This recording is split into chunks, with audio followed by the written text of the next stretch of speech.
located on Luzon, which is the northernmost of the large Philippine islands, and we're on the western side along Subic Bay, with the city of Olongapo being the major city here. Hello, this is another one in the series. This will be episode 12, but it's going to be a special episode because we did a little different filming. We did it on Sunday, and we used my DJI drone to do the filming. So almost all of this is aerial shots made on the site when we're in there. I'm able to fly down into the building construction. I flew very near the rebar, as near as I dared fly, and so I tried to fly as near as I could to that.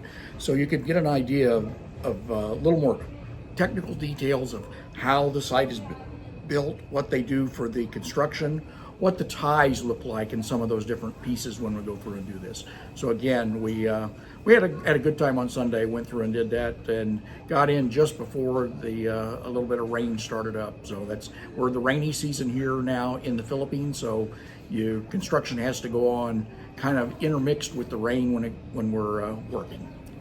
All right, that's it for now. Thank you. This is the video from the drone.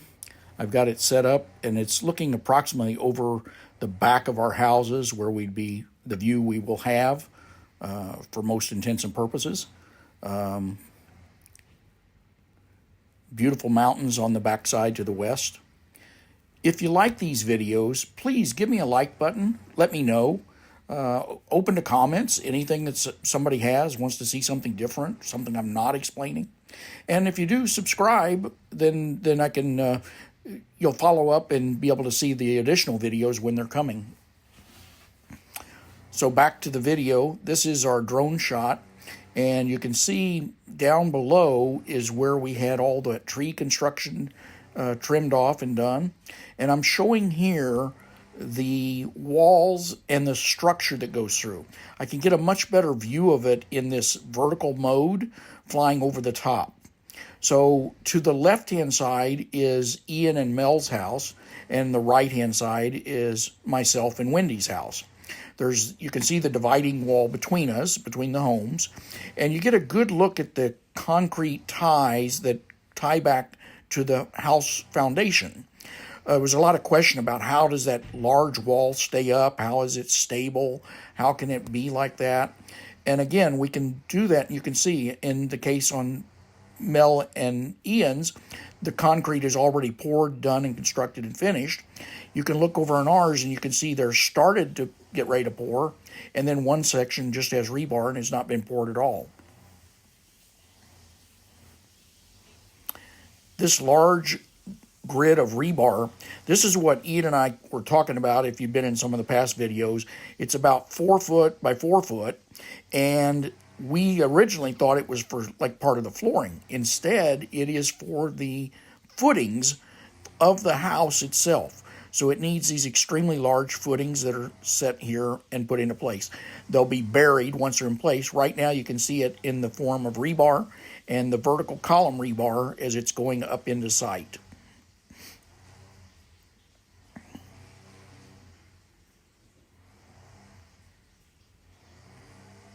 They don't use a form when they pour that footing. They just pour the concrete raw right onto that when they go through. And you can see they're already set up. Probably they'll be set up very soon to pour that as well, with the mixer set over to the right.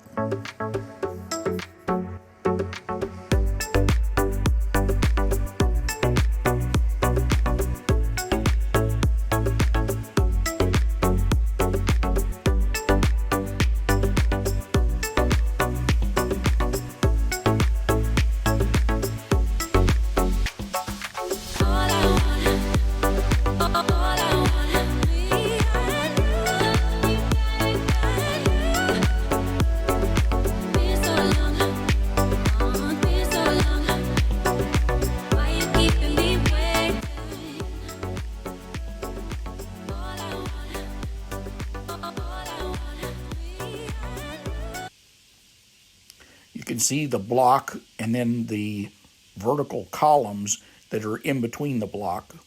Not quite as apparent is down below is the horizontal lintels that go through, and that's where the tie back to the foundation occurs. Now you actually have it at this level, and there's one lower that's already buried down below that you're not seeing in Ian and Mel's. So there's a upper tie, if you will, and a lower tie. This is looking over the back of the lot towards the bay itself. This approximates where we'll see from our deck and from our patio coming off of the second level of the home.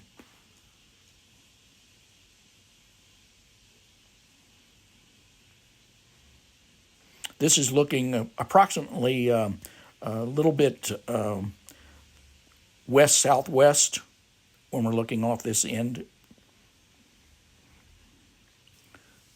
Again, now we have a much better view that those huge trees have been cut down. Also, it gives us a lot more safety with the less chance of them falling over into the wall or onto one of the two adjoining homes that are next to it, or the power lines that were located there.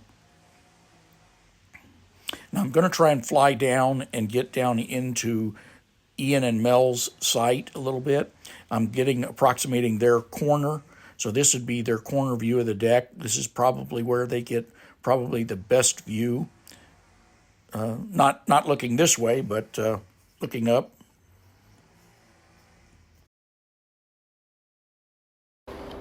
Okay, we're looking downward here a little bit into the corner of Ian and Mel's home and where the construction would be. We're going to take a pan up so that this would be the view that they have when their home is complete and they're up on the second level or on the roof deck. They get that kind of view.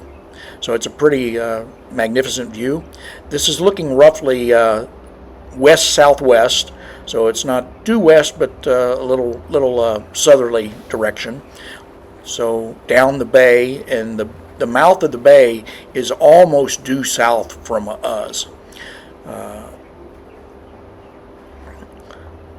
There's a water tank that's straight away there, and then some other homes that are being constructed.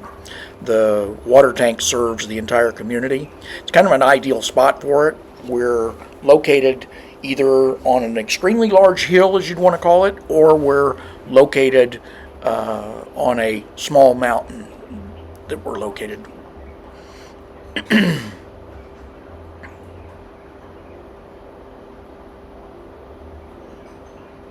It's quite a view of the bay from here, so it's looking forward to when their construction finishes and get up on that roof deck and a few parties and knock back a few alcoholic beverages when we sit there with it. This community down below is part of the extension of Subic, some of the homes there.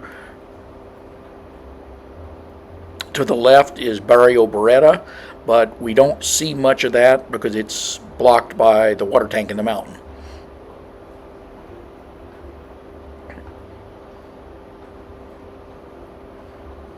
Might be a good thing too, because then we don't hear much of the bands and the playing there as it goes through. So it's a very peaceful community. I mean, that's you always hear these complaints, people saying, "Oh, the karaoke, oh, the dogs, oh, the different things." Now we have dogs. The neighbors have dogs, and we have our little barking Pomeranian that we have, but it's not the kind of wild pack dogs running that some people make it out to be, or it's in different areas. So that's one of the reasons we selected this area. This is the street houses from our neighbors, and you get a good indication as you're going up the mountain. So like Andy's house faces like ours, where the decks are off the back and you can see the view and do that. The people on the opposite side of the street have to build so that they're looking out their front doors and their front area for any type of view that they have. And it's at best it's a compromised view. So in my opinion, and Ian will also second this and endorse it when he goes through, that we're on the side of the street where we want to live. Marvin lives up this street and up around the way and around the corner. And as I showed you from his roof deck, he's got a magnificent view because he can look to the left and he can see the bay, and he can look to the right and see the mountains. So he's right on the curve as it goes up there and bends. To the left and lower section street below this is the street that leads to the clubhouse. And so the clubhouse area there that we've shown pictures from. This is the view from mine and my wife's future home. It looks not a lot different than what you just saw from Ian and Mel's, because we're just about 50 feet to the north or to the right of theirs. It is about 4 foot higher than theirs, simply due to the incline of the street. But again, to give you a viewpoint. I want to look down into the build. You can look at the block and the build and the construction as we're going through. I'm going to lower this down as we start flying here. I'm going to try and fly a little lower. I got to be careful though. I've got these huge pieces of rebar coming up out of there, and if I put a piece of rebar up through the drone, that'll be the end of my drone flying for the day. So bear with me here as I take a little bit of patience as I try and fly in a safe place.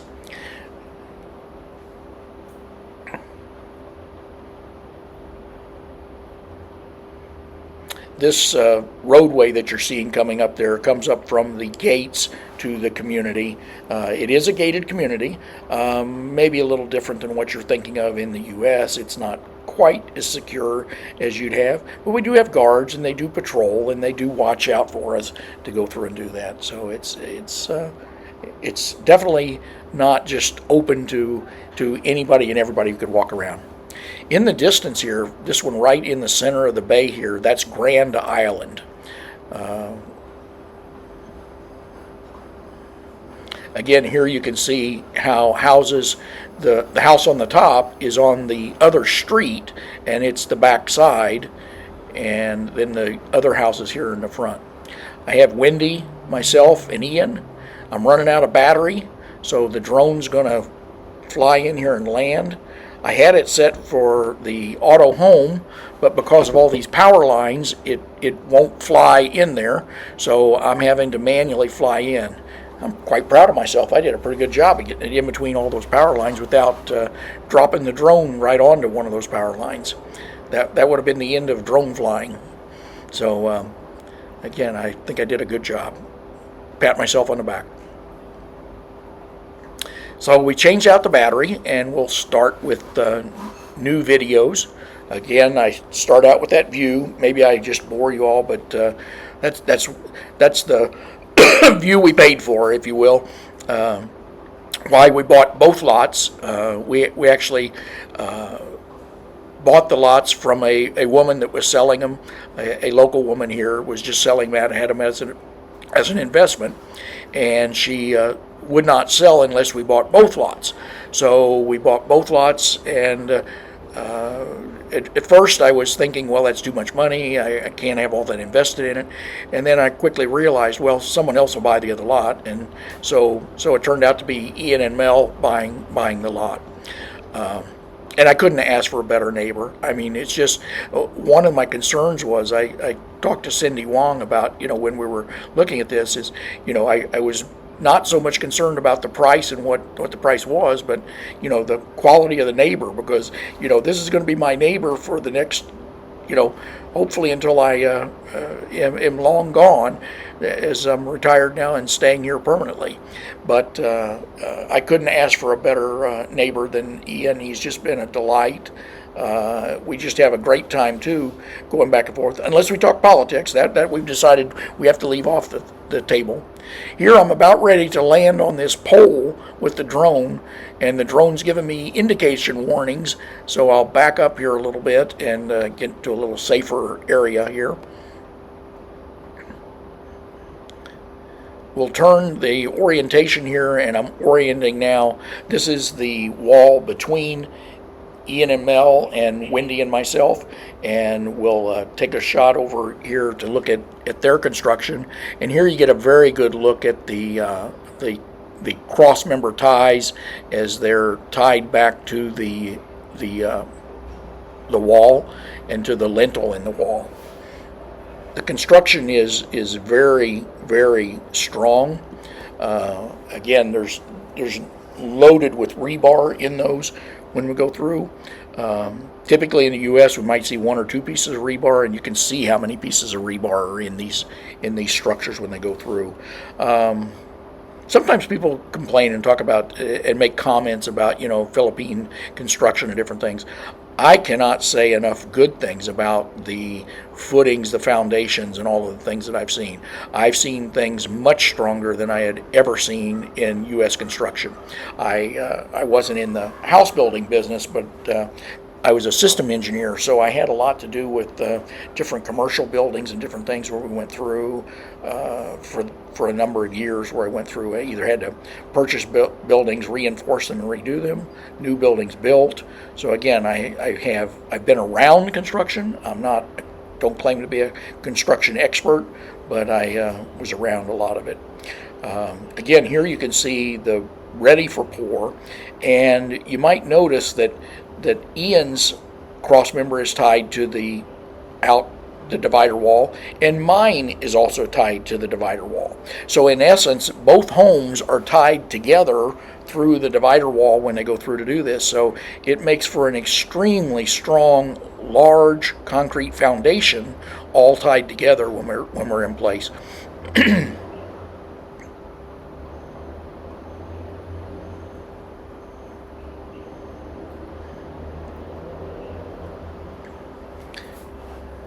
As we were alluding to, one of the things that the structural engineer was talking about and telling us about was because we had this rock rather than dirt, it actually is better to pour in and replace in there rather than just raw dirt when it's in place. And we'll show you a failure of a concrete block wall coming up here, and show you how one failed just relatively a week or two ago when the typhoon went through the area here. We didn't get a direct hit from the typhoon, but we took a lot of rain, and it caused a lot of landfalls, tree falls, and different things. Here you can see this is what happens, an example, if you don't have those tie beams in place. The pressure on the dirt, the water built back up into that area that it goes through. Again, so we have these weep holes that allow for a little bit of water to seep through. It's not like it's going to pour water through, but it allows some of the pressure to be relieved from the wall, and it allows for the ties to be tied back to the foundation wall when they're tied in there. So again, here's one example of it's not done right, and then we know what they're doing with our construction and how well done it is. You can see that again, the concrete structure.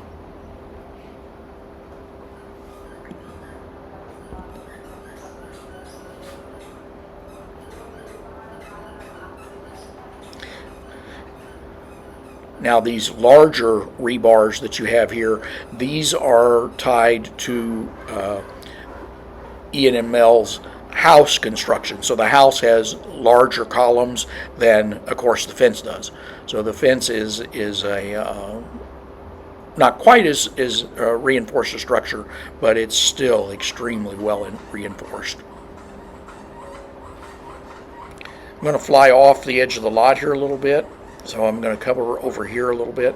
This is a neighbor that is nearing completion on their home build. This is a friend of Andy's who's up the other way, but it's a gentleman who's not been here and not been observing his construction as it goes through. I can't imagine not doing that, but he's doing that. And Andy has been kind of partnering with him as a friend and overseeing a lot of the structure and the construction that goes into that home. I'm going to raise up a little bit here, and you can see the water tank, and you can see down the bay. When you're looking in this direction, you're looking almost due south, so the ships would sail into the bay from the south and sail north into Subic Bay. Then to the left-hand side is the old Navy base, and to the right-hand side is the Hinjin former shipyard. I'm not sure what they're calling it now. We still just refer to it as the former Hinjin shipyard, but that was bought up by a U.S. entity that bought it up and secured it.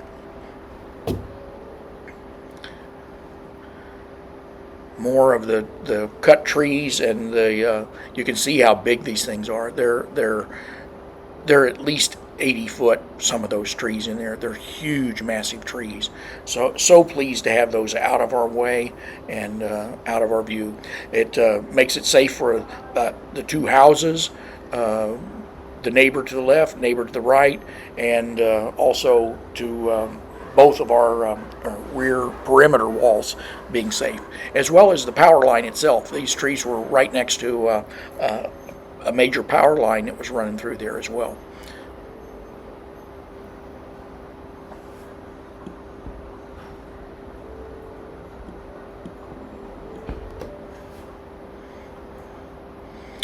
Reorient a little bit here and turn around the other way. You can see the rear walls, and at the top of the hill there is myself and Ian. You can see us in the distance there. I'm going to fly back to it because, again, I'm running out of battery.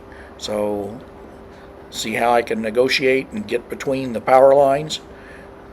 Gotta try my flying talent here to see if I can not hit a power line. So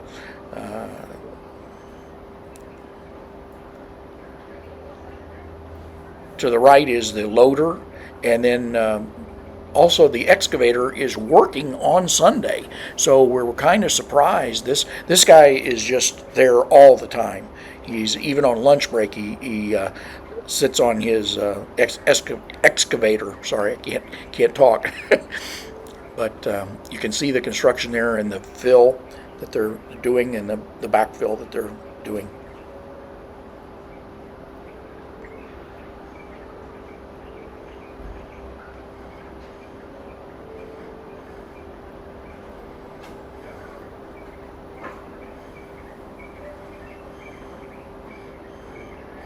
Clouds are really beginning to roll in now. Ian's on his scooter, so he wants to get out of here before the rains come. Just not safe on a scooter. I mean, a lot of the Filipinos here, the natives, citizens here are used to doing that. They drive around on it and all, but Ian was saying it just is slippery as glass when he has the tires on the blacktop, especially. It kind of, the oil comes up for the blacktop and makes it really, really slick and dangerous.